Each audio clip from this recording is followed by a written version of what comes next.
आपण सगळे प्रेक्षक जे ऑनलाईन बघत आहात किंवा जे नंतरही ऑफलाईन बघणार आहेत या सगळ्यांचे सुद्धा मी स्वागत करतो। तर विषय आहे मुसलमानांची सद्यस्थिती आणि याची पार्श्वभूमी जाणून घेण्यासाठी आपल्याला थोडंसं संविधान निर्मिती आणि स्वातंत्र्योत्तर काळातल्या काही घडामोडी आपल्याला बघावे लागणार आहेत।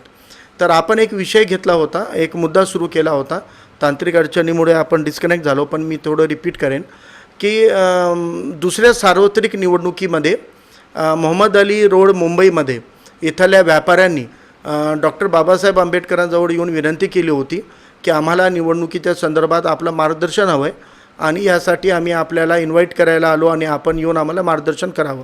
तर बाबासाहेबांनी एक खंत व्यक्त केली होती, ते म्हणले की मी मुस्लिम समाजाच्या कार्यक्रमाला जायचं आता अवॉइड करतोय, जात नाही आहे किंवा बंद केलं। तर सगळ्यांनी म्हणलं का बंद केलं, काय कारण आहे, तुम्ही असं म्हणजे तुम्ही जर आम्हाला मार्गदर्शन केलं नाही तर आम्ही कोणाकडे बघायचं।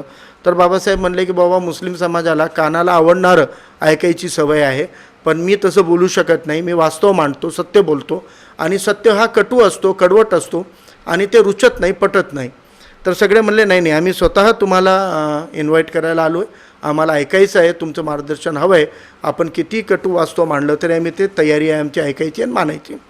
आणि त्या अनुषंगानं त्यांनी तयारी दाखवल्यामुळं डॉक्टर बाबासाहेब आंबेडकर तिथे गेले होते आणि हा सगळा जे प्रकार आहे किंवा हे काही मॅटर आहे हे स्वतः डॉक्टर बाबासाहेबांनी आपल्या भाषणाच्या सुरुवातीला श्रोत्यांना सांगितलं की मी येणार नव्हतो।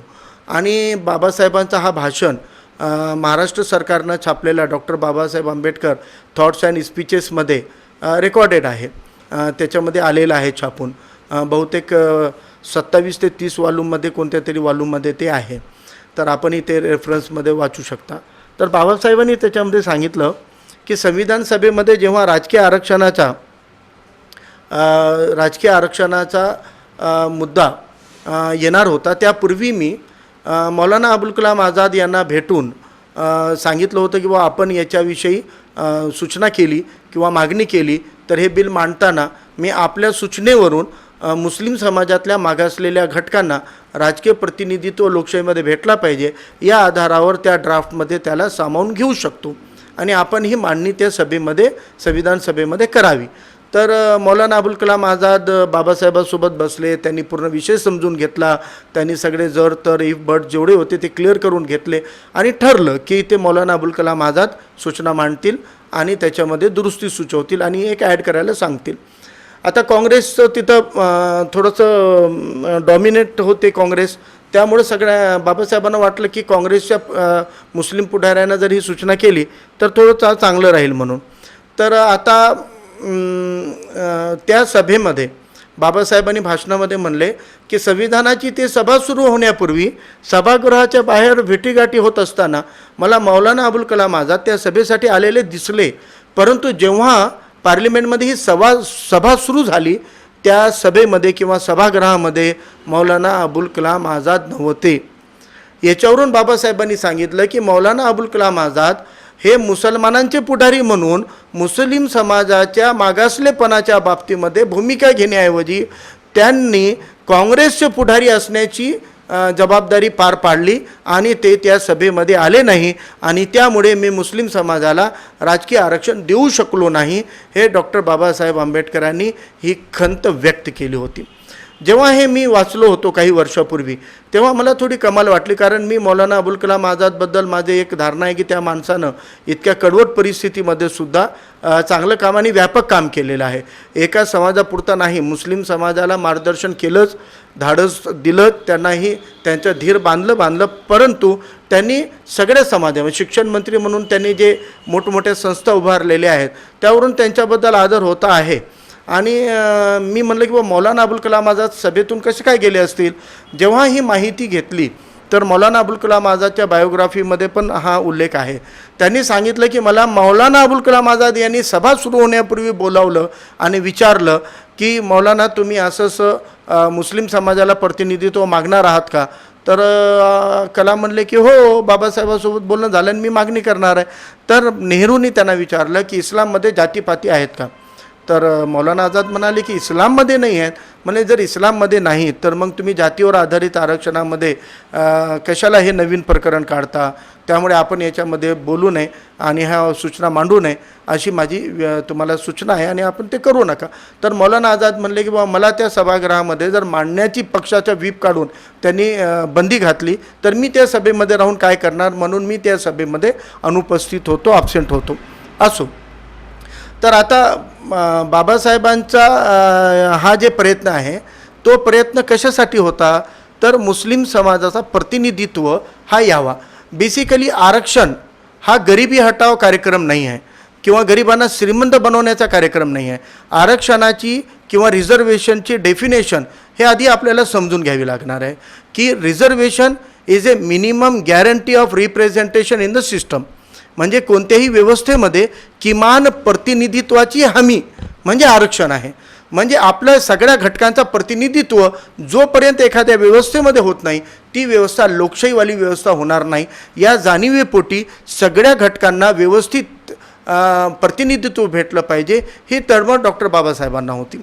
आता हे प्रयत्न जेव्हा अयशस्वी झालं आणि संविधान शेवटी जेव्हा बनवण्यात आलं तेव्हा एक अशी अट घातण्यात आली होती की 1949 आणि 50च्या काळामध्ये याच्यावर वाद झाला की SCs म्हणजे शेड्यूल कास्ट कोण राहतील, शेड्यूल कास्ट कोण राहणार आहेत, अनुसूचित जाती म्हणजे कोणत्या. तर याच्यावर असं आग्रह ठेवण्यात आलं होतं की जे धर्मानं हिंदू आहेत आणि हिंदू धर्मात राहून ज्या जाती आहेत ते जर धर्म हिंदू असला तर त्या जातींना शेड्यूल कास्ट म्हणून गणल्या जाईल, अन्यथा त्यांना शेड्यूल कास्ट गणल्या जाणार नाही.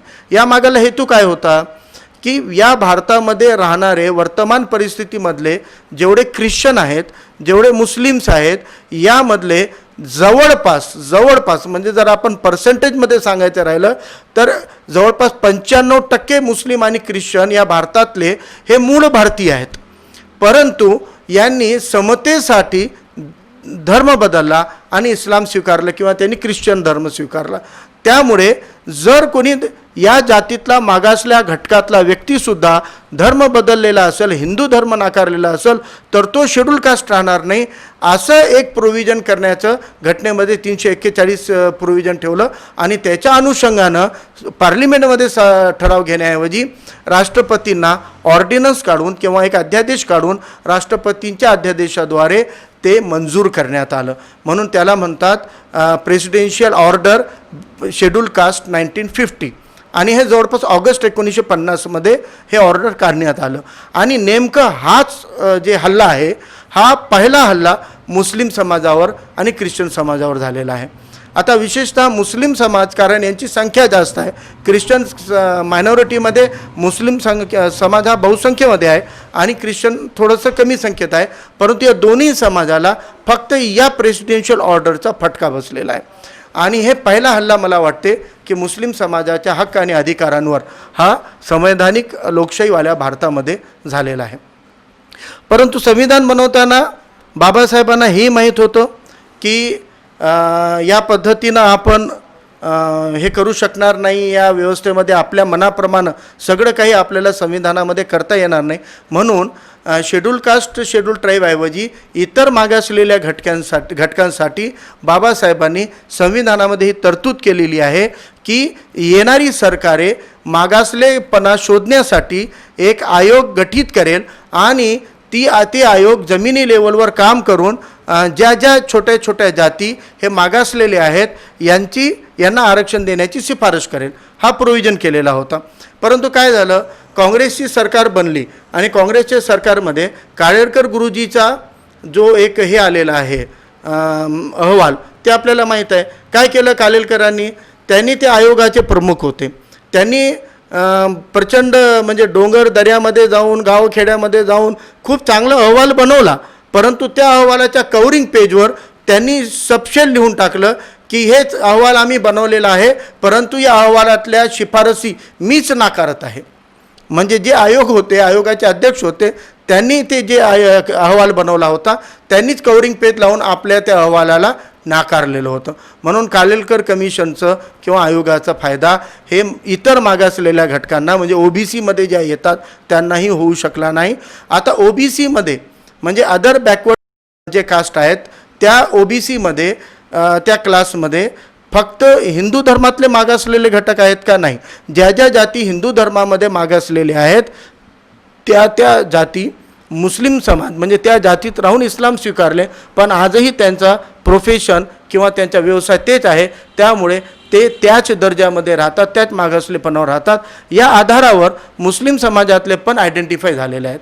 आता OBCमध्ये जवळपास आता 6000च्या वर जाती आपल्या भारतामध्ये आहेत आणि याच्यामधल्या मंडल कमिशननं जवळपास 800-900 जाती जे आयडेंटिफाय केल्या होत्या, त्यामधल्या महाराष्ट्रामध्ये 90च्या जवळपास मुस्लिम जाती या मान्य करण्यात आलेल्या होत्या. त्यामुळं पहिल्यांदा मुस्लिम समाजाला OBCमध्ये काही अंशी का होईना पण आरक्षण भेटणं सुरू झालं होतं. आता OBCमध्ये मुस्लिम समाजाचं नाव आलं, पण कास्ट सर्टिफिकेट वगैरे बनवण्याची प्रक्रिया आणि सुशिक्षित कमी असल्यामुळं, अशिक्षित समाज असल्यामुळं याचा प्रचंड फायदा किंवा जास्त फायदा हा मुस्लिम समाजाला होऊ शकला नाही. आणि काही अंशी पण मुस्लिम समाजाला ज्या मागासलेपणाच्या आधारावर पिंजारी होते, बुनकर होते, अशा काही जातींना, शिंपीमधले इथं अन्सारी होते, तर या पद्धतीनं काही जातींना काही अंशी फायदा भेटला शिक्षणामध्ये किंवा नोकऱ्यामध्ये. परंतु नंतर 1965चा पुरावा जोडण्याचा जे निर्णय झाला, त्या निर्णयामध्ये 1965 किंवा त्यापूर्वीचा TC सारखा पुरावा देणे किंवा संपत्तीच्या कागदपत्राचा जातीचा उल्लेख असलेला पुरावा देण्यामध्ये मुस्लिम समाज हा फेल झाला. कारण त्यापूर्वीचे शैक्षणिक कागदपत्र शिक्षणाचं अल्प प्रमाण असल्यामुळं ते उपलब्ध करू शकले नाहीत.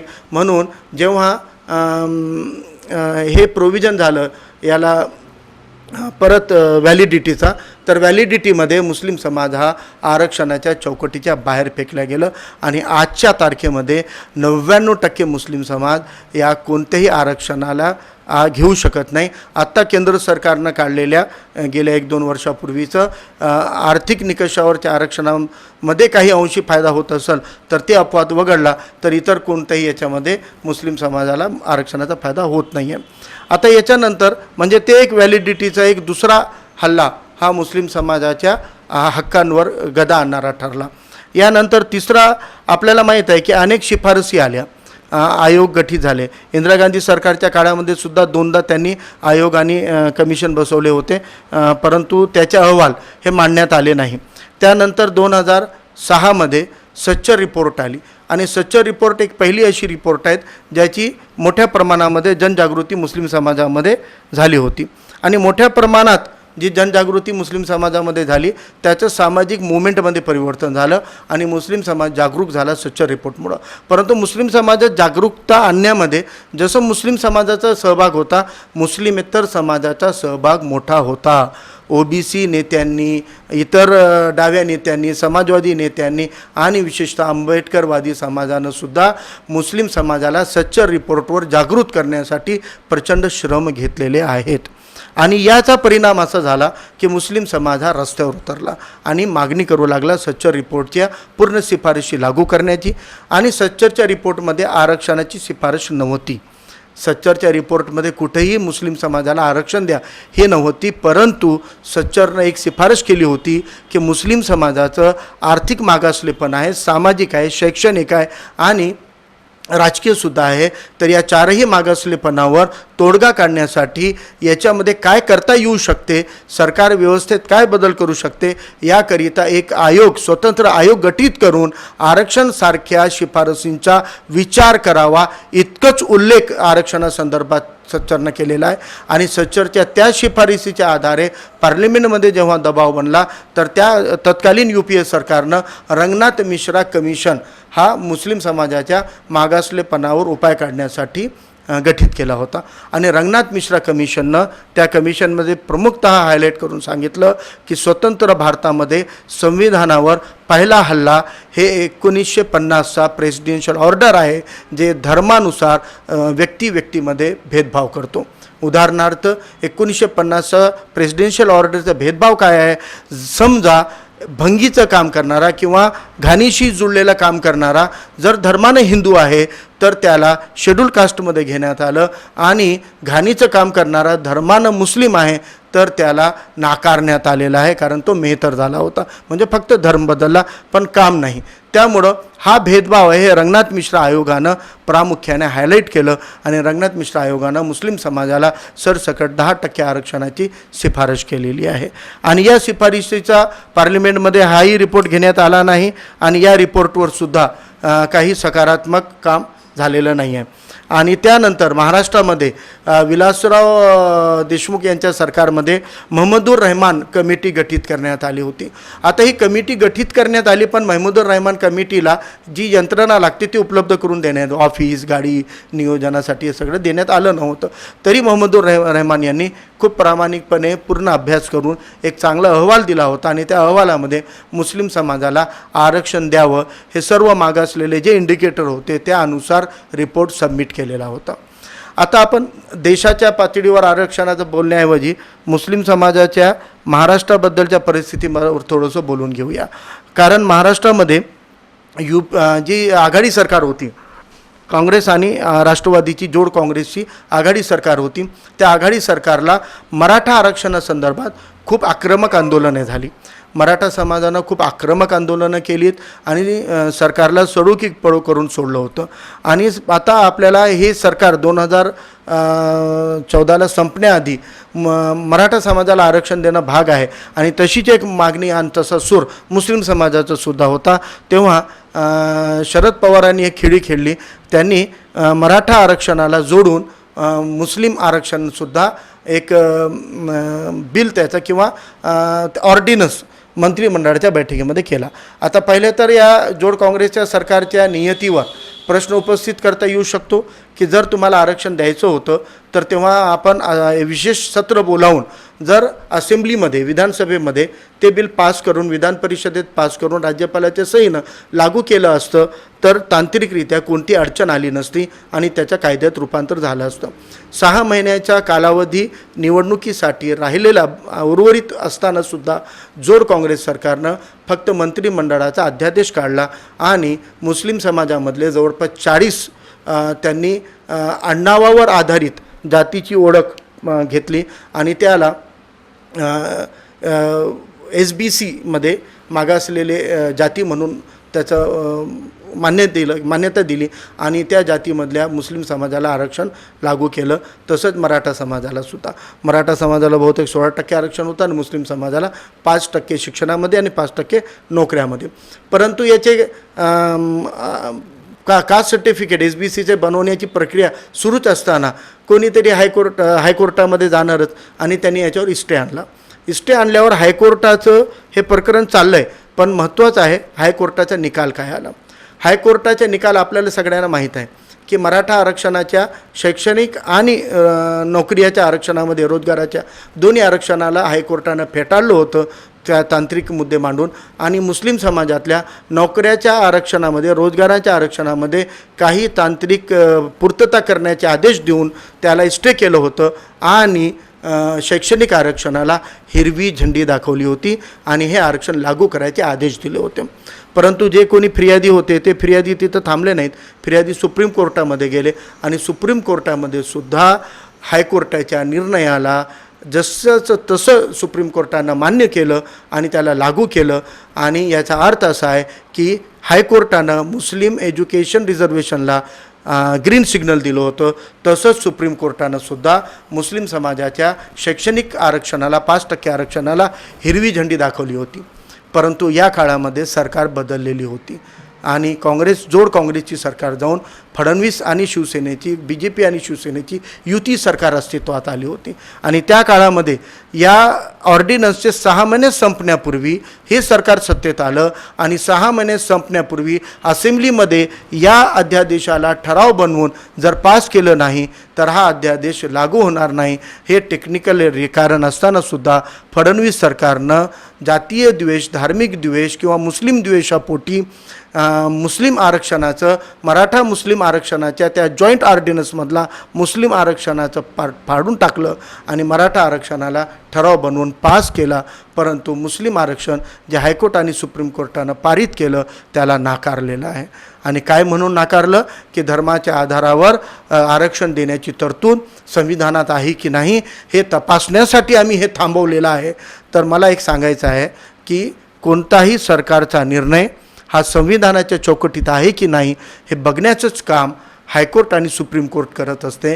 आणि जेव्हा हायकोर्ट सुप्रीम कोर्टानं आघाडी सरकारच्या त्या निर्णयाला संविधानिक चौकटीमध्ये आहे म्हणूनच ग्रीन सिग्नल दिलं होतं, हिरवी झेंडी दाखवली होती, तर आता फडणवीस किंवा BJP किंवा शिवसेनेची त्या सरकारमधले लोक हे हायकोर्ट आणि सुप्रीम कोर्टापेक्षा जास्त शहाणे नव्हते की त्यांनी त्याच्यावर फेरविचार करण्यासाठी त्याला रोखायला.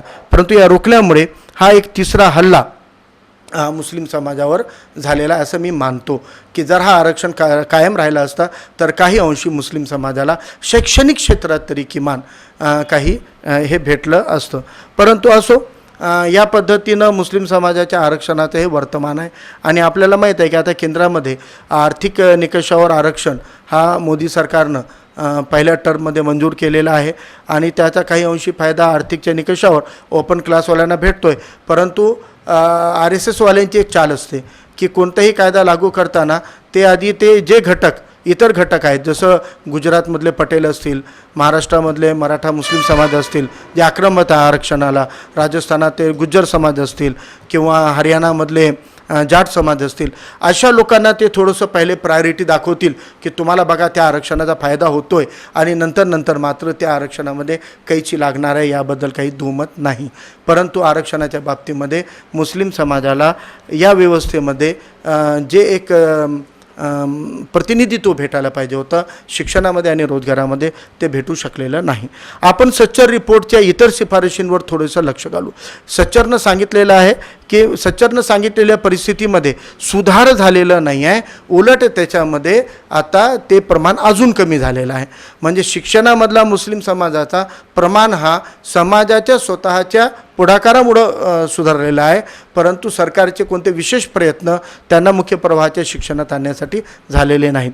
नोकऱ्यामध्ये मुस्लिम समाज हा IAS IPS मध्ये 2%, 2.25% आसपास आहे आणि क्लास 1 अधिकारींमध्ये मुस्लिम समाज हा 2.25% आहे आणि क्लास 2 मध्ये मुस्लिम समाज हे 3-3.25% आहे आणि क्लास 3-4 मध्ये मुस्लिम समाज हा 3.5-4% आहे. हे सच्चरनं आपल्या शिफारशीमधून मांडलेलं आहे की आर्थिक निकषावर मुस्लिम समाज हा प्रचंड मागासलेला आहे. परंतु जेल समाजाची 35% भागीदारी आहे. म्हणजे छोट्या छोट्या रोजगारामध्ये छोटे छोटे कायदे, रॉकेल विकलं किंवा भंगार विकत घेतला असं काही आरोपावरून हा समाज मोठ्या प्रमाणात जेलमध्ये ठोसण्यात आलेला आहे. असो, तर हे आर्थिक निकषावर झालं. सामाजिक निकषावर मुस्लिम समाजाची सद्यस्थिती काय आहे? ज्या पद्धतीनं मी म्हणलं पूर्वश्रमीचे जे दलित समाज होतं त्या समाजाला ज्या पद्धतीनं एक दयनीय अवस्थेमध्ये ठेवण्यात आलं होतं, गुलामगिरीच्या बेड्यामध्ये जकडण्यात आलं होतं, तसं आर्थिकरित्या मुस्लिम समाज हा संघर्ष करतो आहे आणि सर्व छोटे छोटे पंक्चरचं दुकान लावणे, भंगार लावणे, भाजी विकणे, फाला विकणे हे असे व्यवसाय करायचा. परंतु या समाजावर आता आर्थिक जसं मागासलेपण आलं तसं सामाजिक अस्पृश्यतासुद्धा आता या समाजाच्या बाबतीमध्ये समोर येत आहे. आपण बघितलं की लॉकडाऊनच्या आधीसुद्धा ही अस्पृश्यता होती, परंतु ही राजकीयदृष्ट्या मुस्लिम समाजाला पूर्णतः अस्पृश्य करण्याचं काम या गेल्या 30-40 वर्षामध्ये झालेलं आहे. परंतु राजकीय याच्यावर आपण नंतर येऊया. सामाजिक दृष्टिकोनातूनही आता मुस्लिम समाज हा चुकीच्या प्रोपोगंडांमुळं अफवा पसरवून खोटी माहिती आणि खोटेपणाचा ढोंग करून आणि सोशल मीडियामध्ये IT सेलच्या माध्यमातून खोट्या बातम्या पेरून, मीडियाच्या माध्यमातून खोट्या बातम्या पेरून बहुसंख्यक समाजाचं माइंड बदलण्याचं काम होत आहे. आता आपण पाहिलं की या परिस्थितीमध्ये लॉकडाऊनच्या कोरोना इतकं मोठं संकट जगावर आलेलं असताना सगळ्यांनी आपल्या बेसिकवर यायची गरज होती की आपल्या मनातलं द्वेष विद्वेष दूर करून मानवतेच्या ग्राउंडवर येऊन सगळ्यांनी एकमेकाला मानवीय दृष्टिकोनातून बघण्याची गरज असताना अशा काळामध्ये तबलिगीचं निमित्त करून जुने फोटो, जुने व्हिडिओ, जुन्या बातम्या उकरून काढून आणि त्याला आत्ताच होत आहे. आता मी 1-2 उदाहरणं देतो की एक कुठलं महाराष्ट्राच्या बाहेर एका राज्यामध्ये एक आपण बघितलं की फळ विक्रेता आहे आणि तो काही विकृत आहे, मानसिकरित्या त्याला विकृती होती आणि त्याची पडताळणी सत्य समोर आलेली आहे नंतर, आणि ती आधीच आली होती याच्या. तर एक व्यक्ती आहे, त्याला सवय आहे की असं ओठांना हात लावायची आणि फळ पुसायची. तर तो व्हिडिओ व्हायरल करून सगळ्या फळवाल्यांना त्याच्यामध्ये घेरण्याचं काम केलं. म्हणजे किती पूर्वाग्रह जे आहे ते आता त्यांनी लोकांचं पूर्ण समज बदलण्याचं काम या धर्मांध शक्तींनी, संकुचित मानसिकतेनं पीडित असलेल्या या विद्वेषवादी वृत्तींनी आपल्या देशामध्ये करून ठेवलेला आहे. मला एक छोटं प्रश्न विचारायचा आहे, कोणत्याही फळाच्या गाळावर फळ विकत घेणारा हा अमुक समाजाचा असतो का? तो कोणत्याही समाजाचा असतो. आणि फळ विकत घेताना मुस्लिम समाजाची लोक विकत घेतात. मग कोणी कोरोनाचा पेशंट असं करतोय म्हणून कसं खोट्यापणानं ते व्हिडिओ व्हायरल केलं होतं. आणि जे पडताळणी करून आलेलं आहे, तुम्ही यूट्यूबवर फॅक्ट फाइंडिंग करा त्याची, तर फॅक्ट फाइंडिंगमध्ये त्याची पडताळणी झालेली आहे. त्या माणसाच्या मुलीनं स्टेटमेंट दिलं की विकृती होती त्या काळामध्ये आणि त्याचा मी इलाज केला, नंतर मानसोपचार वगैरे घेतला आणि तो व्यवसाय त्या माणसाचा बंदही करण्यात आला. पण एक माणसाचा तो व्हिडिओ शूट करून त्याला पूर्ण देशभरातल्या गाळा लावणाऱ्या फेरीवाल्यांच्या बद्दल इतकं मनामध्ये द्वेष पेरण्याचं काम ज्या पद्धतीनं करण्यात आलेलं आहे, हे मुस्लिम समाजातल्या तळागाळातील कष्टकरी आमच्या समाज बांधवांना अस्पृश्य ठरवण्याचं काम या पद्धतीनं होत आहे. आता म्हणजे थोडे इंडस्ट्री वगैरे उघडलेले आहे. औरंगाबादची कालच एक बातमी आली होती की काही इंडस्ट्रीमध्ये मुस्लिम समाजाचे जे कामगार आहेत त्यांना कामावर परत घेण्यात आलेलं नाही आहे. म्हणजे या पद्धतीचा भेदभाव हा महाराष्ट्रामध्ये होतो आहे. आणि कोणाच्या काळात होतो आहे? सत्ता ही धर्मांध शक्तींची नाही तर सेक्युलर म्हणवणाऱ्या शक्तीची आहे असं म्हणत असतानासुद्धा या भेदभावापासून हे सरकार किती रक्षण करतं आहे हे आपल्यासमोर आहे. आणि या पद्धतीच्या खोट्या बातम्या पेरून एक अस्पृश्यता निर्माण केली. आता दुसरा एक मुद्दा आहे, जसं आपण सामाजिक मागासलेपण बघितलेलं आहे, शैक्षणिक मागासलेपण. शैक्षणिक दृष्टिकोनातून तुम्ही बघा, मुस्लिम समाजाच्या कोणत्याही शाळेमध्ये दर्जेदार शिक्षण दिले जात नाही आणि प्रशासनाकडून मुस्लिम समाजाला दर्जेदार शिक्षण देण्यासाठी प्रवृत्त करण्याचं काम होत नाही. तर त्यांना जसं चाललं आहे चालू द्या, आम्हाला काही घाई द्यायचं नाही आहे. आणि ग्रँटेड शाळांनासुद्धा ज्या निकषावर ग्रँट द्यायला पाहिजे त्या निकषावर न देता सगळं गोंधळ चालू असतानासुद्धा ते ग्रँट आहे तसं दिल्या जातो. छोटासा भ्रष्टाचार करून प्रशासनाकडून सुद्धा मुस्लिम समाजाच्या शैक्षणिक दर्जाला सुधारणा होऊ देत नाहीत, जेणेकरून शिक्षण घेऊ नये, मुस्लिम समाज हा मुख्य प्रवाहात येऊ नये या हेतूनं या व्यवस्थेनं या शिक्षणाचा दर्जा कमी ठेवलेला आहे. याच्यामध्ये समाज बांधवांची, शिक्षण संस्था चालवणाऱ्यांच्या आणि आमच्या काही शिक्षक बांधवांना खूप क्रांतिकारी पाऊल उचलण्याची गरज आहे की आता सरकारची नियत किंवा व्यवस्थेची नियत नाही आहे तुम्हाला क्वालिटी किंवा दर्जेदार शिक्षण द्यायची, तर तुम्हालाच आपल्या समाज बांधवांना दर्जेदार शिक्षण देण्यासाठी ही जबाबदारी आपल्या खांद्यावर घ्यावी लागणार आहे. असो, सच्चरच्या एका शिफारशीकडं खूप दुर्लक्ष करण्यात आलं होतं आणि ती शिफारस होती राजकीय मागासलेपण. सच्चरनं खूप हायलाईट करून सांगितलेलं आहे की मुस्लिम समाजाला पॉलिटिकली खूप बॅकवर्ड ठेवण्यात आलेलं आहे आणि करण्यात आलेलं आहे जाणीवपूर्वक. आणि याच्यामागं लोकशाहीच्या पद्धतीमध्ये निवडून येणं हे गरजेचं असते, परंतु समाजामध्ये मुस्लिम समाजाबद्दल गैरसमज निर्माण करून मग खोटखोट्या चित्रपटांच्या, इतर माध्यमांच्या इतिहासाच्या माध्यमातून मुस्लिम समाजाच्या बाबतीमध्ये मुस्लिमेतर समाजामध्ये द्वेष पसरवून किंवा चुकीची माहिती, अर्धवट माहिती पेरून एक फाळणी, विघटन करण्यात आलेलं आहे. आणि मुस्लिम समाजाच्या कोणत्याही व्यक्तीला कोणताही सेक्युलर पक्ष हा मुस्लिमेतर समाजाचे मतं मिळवून देत नाही आणि मुस्लिम समाजाची मते मात्र हे सगळ्या समाजाला चालतात, परंतु मुस्लिम उमेदवाराला मुस्लिमेतर मतं नको आहे या पद्धतीचे या प्रस्थापित राजकीय पक्षांनी असं गणित बनवलेलं आहे. आणि त्यामुळे पहिल्या तरी पार्लिमेंटमध्ये मुस्लिम समाजाचे चांगले खासदार निवडून जायचे. आज तुम्ही बघा, मुस्लिम समाज 14.5% भारतामध्ये आहे आणि त्या मानानं आज किमान 70च्या वर खासदार पार्लिमेंटमध्ये राहायला पाहिजे, परंतु ही संख्या 20, 22, 25च्या जवळपास खेळत असते. म्हणजे 1/3 संख्या ही अपेक्षित संख्येपेक्षा 1/3 संख्या पार्लिमेंटमध्ये आहे आणि हेच असेंब्लीमध्ये सुद्धा आहे. महाराष्ट्रामध्ये एकूण जागेच्या तुलनेमध्ये मुस्लिम समाज 10% आहे. 30हून जास्त आमदार राहायला पाहिजे, पण 10, 11, 12च्या वर हे आमदार तुम्ही बघा जात नाहीत. याच्यामागं कारण एक तर मतदारसंघाची जी फाळणी असते ती अशा पद्धतीनं निर्वाचन क्षेत्र बनवले असते डिलिमिट करून की मुस्लिम समाजाचा माणूस हा मुस्लिम समाजाच्या मतावर तर निवडून येऊच नाही, परंतु मुस्लिम समाजाचे मतदान हे एकगठ्ठा होऊ नये. मग त्याला कशी वाटणी करायची, त्याला वेगवेगळ्या भागामध्ये वाटून त्यांची संख्या कमी करायचं काम हे सगळ्या पद्धतीच्या सरकारांनी केलेलं आहे. सेक्युलर म्हणवणाऱ्यांनी केलेलं आहे, धर्मांनी. परंतु आता हे रोष कमी करण्यासाठी बॅकडोर एंट्रीचं चॉकलेट काही पक्ष देत आहेत. आणि बॅकडोर एंट्री काय आहे तर बॅकडोर एंट्री म्हणजे विधान परिषदेवर घ्यायचं, राज्यसभेवर घ्यायचं आहे की नाही. आम्ही मुसलमानांना घेतलं की नाही विधान परिषदेवर. तर मला वाटते की विधान परिषद आणि राज्यसभा हे बॅकडोर एंट्री लोकशाहीमध्ये मुस्लिम समाजाला लोकशाही मूल्य मिळवून देणारी नाही आहे, लोकशाहीचा न्याय मिळवून देणारी नाही आहे. तर हे एखाद्या पक्षश्रेष्ठीच्या दयेवर, दया याचना केल्यावर जी दया करून दिलेलं पद असते ते आमचं लोकशाहीचं न्यायिक हक्क नाही आहे. लोकांमधून निवडून गेलं पाहिजे अशी परिस्थिती, असं समाजमत बनवणे हे सरकारचं काम आहे. कारण संविधानाला समता अपेक्षित आहे आणि संविधानाला अपेक्षित समता जर राबली नाही तर या उलट जर काम झालं किंवा व्यवस्था चालली तर विषमता वाढणार आहे. आणि विषमता वाढली तर स्वतः डॉक्टर बाबासाहेब आंबेडकर यांनी सांगितलं की लोकशाहीची मूल्य सामाजिक आर्थिक स्तरावर सुद्धा खालच्या तळापर्यंत जर लोकांपर्यंत पोचले नाही तर हे लोक या संविधानाला नाकारतील, या संविधानाचं अपयश होईल. इतपत बाबासाहेबांनी शेवटच्या संविधान सभेमध्ये मांडणी केलेली आहे. म्हणून मित्रांनो, मला वाटते की आजच्या परिस्थितीमध्ये मुस्लिम समाज हे गेल्या सच्चरच्या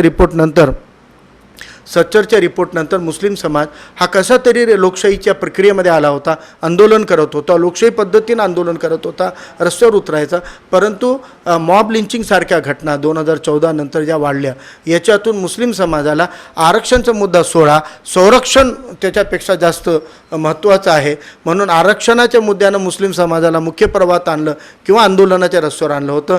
परंतु मॉब लिंचिंगसारख्या घटनांनी संरक्षणाचा मुद्दा पुढं आणला आणि मुस्लिम समाजाला पुन्हा घरात बसवायचं काम केलेलं आहे.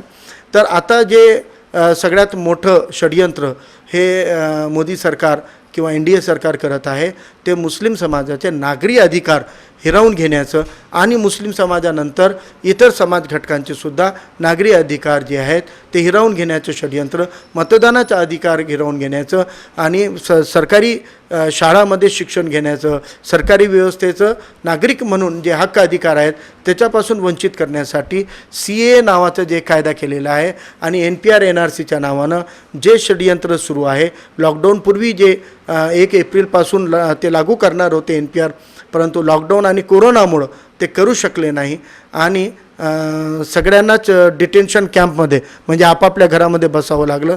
तर ते CAA सारखा कायदा हे संविधानाच्या समतेला तोडणारा आहे, हे मूल्यांना तुडवणारा आहे समतेच्या. त्यामुळे या कायद्याचा विरोधसुद्धा मुसलमानांनीही केलं, आंबेडकरी समाजानेही केलं, OBC समाजातले जे जागरूक घटक आहेत त्यांनी केलं. आता इतर हिंदू समाजामध्ये सुद्धा याची जागृती होत होती, परंतु कोरोनाच्या संकटामुळं ते पूर्ण आंदोलन थांबलेलं आहे. आणि मला एक अपेक्षा आहे की पूर्ण जग आता मानवतेच्या प्लॅटफॉर्मवर पुन्हा परत यायची भाषा बोलतोय. अशा परिस्थितीमध्ये केंद्र सरकारनं सुद्धा हा विचार करायला पाहिजे आणि परत त्या बॅक टू बेसिकवर येऊन संविधानाच्या मूल्यांची जागरूकता करणे, सर्वांना समान न्याय देणे, सर्वांना समतेमध्ये मुख्य प्रवाहामध्ये समाविष्ट करून घेणे या पद्धतीचं काम करायला पाहिजे. आणि मुस्लिम समाजाला सुद्धा या माध्यमातून मला म्हणायचं आहे की आपण स्वतःला धर्मनिरपेक्ष म्हणवणारे, सेक्युलर म्हणवणाऱ्या पक्षांकडून जर तुम्हाला संवैधानिक अधिकाराने न्याय मिळत नसतील तर आता जे काँग्रेस राष्ट्रवादीच्या सरकारनं अध्यादेश ऑर्डिनन्स काढून आरक्षण दिलं होतं ते आता सत्तेमध्ये येऊन इतकं काळं लोटलेलं आहे तरीही मुस्लिम आरक्षणाचं बिल त्यांनी अजून लागू केलेलं नाही आहे. तर ते अजूनही असेंब्लीमध्ये आणलेलं नाही आहे किंवा असली कोणतीही तयारी दर्शवलेली नाही आहे. त्यामुळे आपण आपले कोण आहेत. आता मुस्लिम समाजाचा राजकीय मागासलेपण कसं दूर होईल, तर मुस्लिम समाजाला मुस्लिमेतर समाज घटकांमध्ये जे आपले जवळचे आहेत, तर कोण जवळचे आहेत, पुढारलेला मुस्लिमेतर समाज कधीच मुसलमानांच्या बाजूला उभा नव्हता, उभा नाही, उभा राहणार नाही. तर जे मुस्लिमेतर समाज घटकामध्ये मागासलेले घटक आहेत, ज्यांचे तुमचे आमच्यासारखे प्रश्न आहेत, ज्यांचे आर्थिक सामाजिक आणि राजकीयदृष्ट्या मागासलेपण एकसारखे आहेत, असे एक समान परिस्थितीमध्ये जगणारे जे जे वंचित आहेत, ज्यांच्यासोबत राजकीय अस्पृश्यतेचा व्यवहार होतो, अशा सगळ्या घटकांना, मग ते मुस्लिम असतील आणि मुस्लिममध्ये आमचे बौद्ध बांधव असतील, आमचे मातंग बांधव असतील, आमचे आदिवासी बांधव असतील, आमचे छोटे छोटे आलुतेदार बलुतेदार जे घटक असतील, हे सगळे राजकीय अस्पृश्य घटक आहेत. आणि या सगळ्या राजकीय अस्पृश्यांना एकत्रित यावं लागणार आहे. आणि जेव्हा हे सगळे वंचित एकजूट होतील आणि सगळ्या वंचितांची एक मूठ बनेल, तर ही वज्र आपल्याला राजकीय अस्पृश्यतेच्या गुलामगिरीतून मोकळं किंवा मुक्त करण्यासाठी हे हातोडा आपल्याला वापरावा लागणार आहे. त्याशिवाय आपण आपला राजकीय हक्क जे अधिकार आहे ते मिळवू शकत नाही. आणि लोकशाहीमध्ये सत्तेत आल्याशिवाय तुम्ही सामाजिक, शैक्षणिक आणि आर्थिक ही कोणताही प्रोग्रेस किंवा बदल करू शकत नाहीत. तुमच्या आमच्या चंद्यावर गरीब मुलीचं लग्न लागू शकतो, परंतु स्वतःच्या मुलीचं लग्न करण्या इतपत ऐपत बनवणारी व्यवस्था निर्माण होऊ शकत नाही. या तुमच्या आमच्या चंद्यावर टँकरनं पाणी देता येऊ शकतो, परंतु व्यवस्थेमध्ये तुमच्या घराच्या तुटीला पाणी यायला पाहिजे, टॅपला पाणी यायला पाहिजे, हे व्यवस्था बनवू शकत नाही. म्हणून सत्ताधारी बना, शासनकर्ते बना, शासनाचा हिस्सा बना, सत्तेचा हिस्सा बना. हे जे डॉक्टर बाबासाहेब आंबेडकरांनी मागासलेपणापासून मुक्त होण्यासाठी जे मूळ मंत्र दिलेला आहे की शिका, संघटित व्हा, संघर्ष करा, आणि त्या पुढची स्टेज किंवा स्टेप दाखवली होती की आपल्या घराच्या भिंतीवर जाऊन लिहा, आम्हाला राज्यकर्ती जमात व्हायचं आहे, शासनकर्ती जमात व्हायचं आहे, सत्ताधारी जमात व्हायचं आहे. आणि हे होण्यासाठी सर्व मागासलेल्या घटकांना एकजूट करून हे करावं लागणार आहे.